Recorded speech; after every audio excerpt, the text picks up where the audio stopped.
Jeremy Sockman here today with an obscurity from the vaults that most of you might not even be able to pronounce if I wasn't about to do it for you. It's Zelig from 1983, starring that master of mumbling, Mr. Woody Allen. This one doesn't tell you that much from the title alone, so let's take a look. Woody Allen plays Leonard Zelig, an all-around nobody who happens to be whatever somebody that's around him happens to be. He might seem rich or poor, African or Asian, a musician or a doctor. You could say he's a regular chameleon of a person. Dr. Fletcher describes Zelig as a human chameleon. That draws the attention of Dr. Eudora Fletcher, played by Mia Farrow, who wants to figure out what makes him tick. Seems he just wants to be accepted, so he adopts whatever he feels those around him want. She decides to cure him, and together they undergo a series of therapy sessions and hypnotism to do so. Tell me about it. Oh, there's not much to tell. I work mostly on the continent, and I've written quite a few psychoanalytic papers.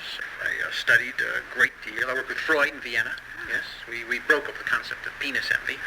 Freud felt that it should be limited to women.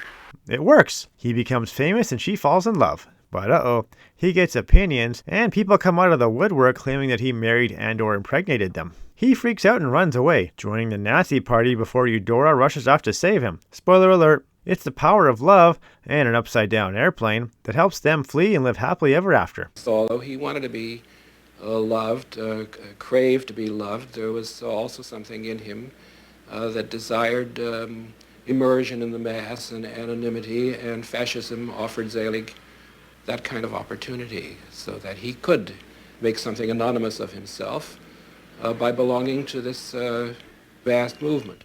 Now, Zelig wants you to think it's about a real person. They use actual old footage of real people and everything. But there's one big flaw in that plan, and that's the lead. We know Woody Allen wasn't alive then, so right away the jig's up. But when we look beyond the jig, we see the truth behind the falsitude of the movie. You see, Zelig wants to show us why people turn to fascism in the first place. They just want to fit in and be accepted. So they'll go along with whatever the in thing is. If that just happens to be National Socialism, then so be it.